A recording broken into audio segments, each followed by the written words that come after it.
Hello మామ ఏడున్నావురా? Hello hello ఇనబడతలేదురా? నీ పోకట సల్లగుండా బండి పక్క కాపరాదయ్యా మాగినబడుతుంది కానీ. అట్లా కాదు మామ, అర్జెంట్ పనుండే. చెప్పు ఇప్పుడు వినబడుతున్నది కానీ. హలో నేనా? బుత్తంత సేపట్ల నీ దగ్గర ఉంటా. ఆల్రెడీ సిగ్నల్ దాకొచ్చిన. ఇడ లెఫ్ట్ కొట్టాలనా రైటా? అచ్చా సీదనా? అట్లనే లైన్లో ఉండు, 2 నిమిషాలలో మూల తిరుగుడే. ఇగో గిట్లుంటది బండ్లు కార్లలో పోయే మన ఉత్తమ డ్రైవర్ల ముచ్చట్లు. గసంటోళ్ళంతా జర మంచిగినాలే గీ ముచ్చట.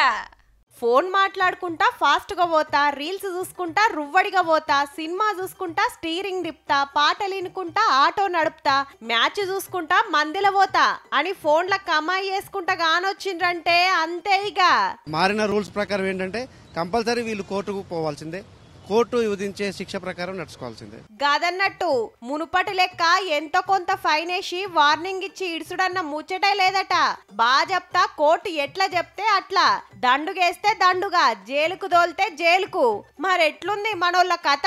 బండ్లు నడుపుకుంటేనే ఫోన్ల పొంకనాలు కొట్టబట్టిరి. ఏటో మాట్లాడుకుంటా గా ఆవేశంలోనో ఆనందంలోనో ఆయింత ఎవరికన్నా దాకిస్తే ఏంది కథ? బాడీ రోడ్డు మీద, మైండ్ ఇంకెక్కడో ఉంటే ఎన్కోళ్ళు హారన్ కొట్టినా ఇనబడది. సిగ్నల్ జంప్ అవుతారు, పక్కోళ్లను పరిశాన్ చేస్తారు. అందుకే సెల్ ఫోన్ డ్రైవింగ్ మీద నజరేస్తే ఆరంలోనే 4000 మంది దొరికిరట ఉత్తమ డ్రైవర్లు. అంతలా అర్జెంట్ ఫోన్ వస్తే బండి పక్క కాపి మాట్లాడితే కాదా, కోర్టుకు పోతే ఫైన్ వేస్తారు గంతే అని లైట్ తీసుకోకుర్రి. గట్లనే టక్కర్ బొక్కరైతే ఉత్త పుణ్యానికి దావకండ్ల పాలైతారు మళ్ళా.